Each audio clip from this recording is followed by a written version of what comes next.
As we kick off hour number 2, as we always do, we bring in Willie Hallihan from sportingacause.com. That's where you can find all these different fundraising events that all have one thing in common. They're somehow theme-wise sports related. And with that introduction, let's bring in Willie Hallihan. Willie, I saw some pictures of you on Facebook this week. Did you? The me sitting on Santa's lap? Oh, that's a classic picture. I've got one of those from when Santa was at the Wake Robin Inn, and at the end of it, I went down and plopped myself on Mr. Sherwood's lap. Yeah, what a great! That just brought back a lot of memories seeing that picture. It did. And some of the comments I got support that. You know, people say, "Oh, I got photo albums full of pictures of my kids growing up and sitting on his lap year after year after year." And you can't separate memory of Bullitt from the Christmas season. You know, they're so intermeshed that you can't help but thinking about the man this time of year. Absolutely. Well, let's get on to what events we have coming up. Okay, things are slowing down a bit, but the events that we do have are changing form with the change of seasons. This coming week, a 4-day event starting Thursday, December 5th, and running through Sunday, the 8th, is the Calder Trophy Men's Bonspiel. This is the Bonspiel is the name of the curling competitions. It's being held up at the North Fork Curling Club. It's one of 3 events they're having throughout the winter, 20-team maximum, and it's a fundraiser because of the entry fees that are paid by the participants. I say that because spectators are welcome for free, and I would encourage anybody to go. Starting Thursday evening around 6:30, and then the next 3 days they start fairly early in the morning and run all day. Plenty of opportunities to witness curling live, and it's a quirky sport. A lot of people don't understand it, but here's an opportunity to find out all about it. The facility is beautiful. It was rebuilt after a fire a few years ago, and they got a big stone fireplace, and they have a cafe there where you can buy lunch and have a cocktail even, glass all over the place so you can look down on the action. Plenty of people around. As you say, what in the world's going on here? There are plenty of people there to tell you what's going on. The curlers are great promoters of their sport because they know how misunderstood it is. And it's just a great opportunity. And you may just be enticed by watching it to try it out. They have times at the beginning and end of the season where you can go and actually try it, and you might end up finding a winter sport for yourselves. And curling started to gain in the national conscious a few Winter Olympics ago, when TV inexplicably started showing what seemed like an outsized proportion of curling as compared to other sports, and no one really could figure out why. I theorize that it's a sport that anybody can do. You know, not everybody can ski jump or bobsled or downhill ski, but just about anybody can participate in curling. The Norfolk Curling Club even teaches people who are wheelchair bound to curl. So there are a few physical barriers to playing. You can learn it very quickly. I liken it to chess. You can learn it fairly quickly, but then spend the rest of your life trying to get better at it. But people have fun. They have quite a following, quite a membership. And anyway, I know I'm devoting a lot of time to this, but I think it's worthwhile. It's one of those quirky winter sports that we live in an area where we're lucky to be able to see things like curling and ski jumping live. So that's this coming Thursday through Sunday, the 5th through the 8th. You can get the details at my website. And then on Saturday of this coming weekend is the Salisbury Winter Sports Association Ski and Skate Sale. We've been doing this for, I don't know how long, 40 years maybe. It's been in different locations, but I think it too is kind of misunderstood. Not everybody realizes what it's all about. We sell both used and new winter sports equipment. You can get people bring their equipment in to sell. They put very reasonable prices on it. It's really a buyer's market here, because whether it's used or new equipment, it's priced very friendly. You can get a pair of beat-up figure skates just your size for maybe $2, but a decent pair of hockey skates for $20. And people bring in their stuff the day before, and I'll get to that in a minute because that's an important component here.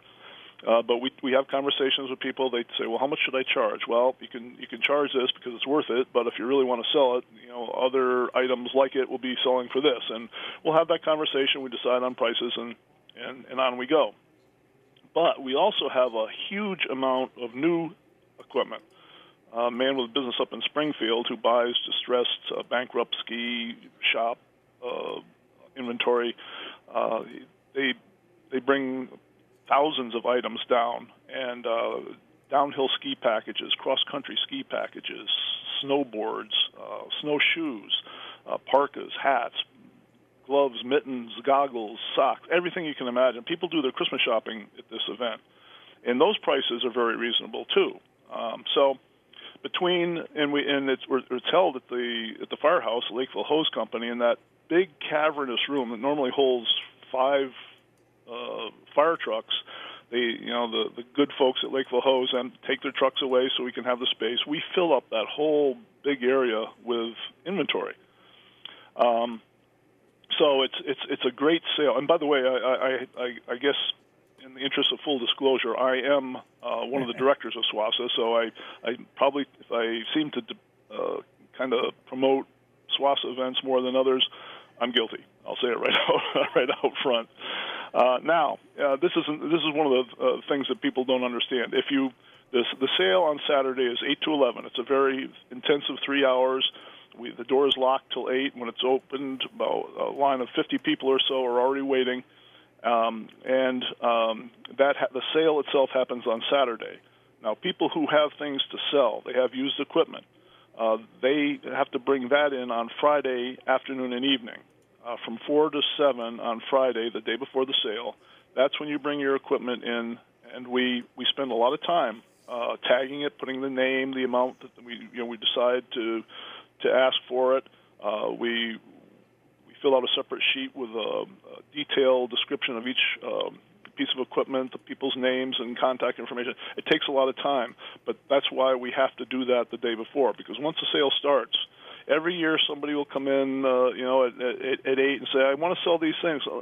Sorry, we can't do it. There's kind of a managed pandemonium that takes place on Saturday morning, and there is no opportunity to tag and do all that stuff. That's why we do it the night before. From 4 to 7 on Friday afternoon and evening, that's when you bring your equipment in. And it's just and then, as I said, the sale goes from 8 to 11. From 11 to noon, that's when people come in who were selling their used equipment. They can either get their money, or if they have equipment that didn't sell, they can pick it up and take it home. And SWASA doesn't take a cut of that. Like if you say you brought in several pieces of equipment, you made $100 on it, you get that $100. SWASA doesn't take a cut of that.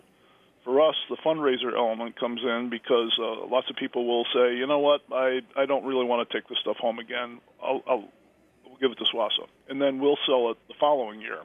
That's part of how we make money.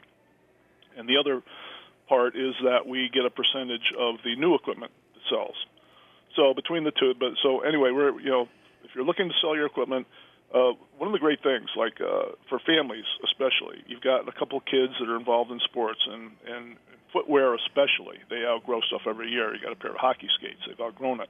You can put a price tag of $20, $25 on a very good pair of skates, and it's a good chance it'll sell. But you might also find the next size up that fits them for $20 to $25. So if the stars are all aligned, you sell what you wanted to sell, you get what you needed to have, it could be a financial wash, and how good is that?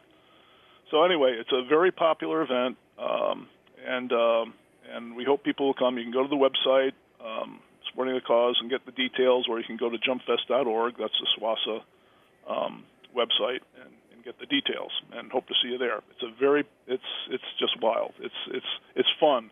It's like I said, it's managed pandemonium, but everybody's in the Christmas spirit, and everybody's excited about what they're getting, and it's just a great event. Then also on the same day, there are a couple of holiday-themed runs going on in the area. On Saturday, the Jingle Bell Run 5K. That's being held in Litchfield at the intermediate school, the town of 100 races during the year. That's sponsored by the Litchfield Parks and Recreation. and it's a friendly course. It's a flat course. Holiday themed costumes are encouraged. It's a fun time. The race starts at 11. You want to get there earlier to register and so forth. And there are prizes for best costumes, and the winners get Christmas trees. That's a very, very cool gift for the winners of the race, and that benefits the Litchfield Parks and Recreation programs. Also on Saturday is the Santa Made Me Do It 5K. This is a race. It starts at the Town Green in Bethlehem, Connecticut, appropriate for this holiday time of year. It's a 5K, 2-mile walk, and quarter-mile kids run. And it's organized by First Mile, and it's part of the Bethlehem Christmas Town Festival. Entrants, besides their entry fee, are asked to bring a non-perishable food item that will go to the Bethlehem Food Pantry. And then next Sunday, the day after all these things are going on, Sunday the 8th, is the Washington Montessori School Polar Plunge. This is the first jumping in cold water event of the season. It's being held at Lake Warramog at the state park. And if you're 6 years old or older with parental accompaniment, of course, you're eligible, $20 a person, but you can also fundraise, and it includes a commemorative T-shirt. The proceeds go to fund 2 scholarships for children to go to the Montessori Middle School in Washington. And that's that, Marshall. Those are the events. Now, I just want to very quickly plug in. You have the following week. You have on top of what you're doing with the ski and sale, you have that famous dinner coming up, which sells out, and people need to get things in advance. Yes, they do. Thank you for bringing that up. It's the White Hart sponsors a chicken pot pie dinner. This is like the 4th year, I think, maybe the 5th year they've been doing that. It's become a holiday tradition for some people because they hold it in the hunt room. That's why it has limited seating. It's limited to 50, the first 50 people who make reservations. And it's a wonderful time. It's a wonderful meal. It's $30 per person. It includes the meal and a beverage, not alcohol, and dessert. And the Housatonics come and perform. They're a great organization. They're performing all over the place all the time, and usually the date is decided because it's the only one that the Housatonics can arrive at. And they sing Christmas carols, and everybody joins in, and the whole White Hart is so well decorated. If you're not in the Christmas spirit by then you will be. And that's being held on Thursday the 12th, the week from this Thursday. And like I say, you need to make reservations ahead of time because there are only 50 places. And you can call the White Hart. Boy, I'm not sure I have the phone number in front of me, but you can go to sportingthecause.com. I have it on my website, and you call the White Hart, make reservations. The White Hart they don't give us the net proceeds for the event. They give us all the proceeds. So they're all the $30 from each dinner reservation goes to SWAS. So it's very generous of the White Hart. They're great friends of Salisbury Winter Sports. All right, Willie, we will speak to you again next week. Okay, Marshall. Hope everybody drives safe today.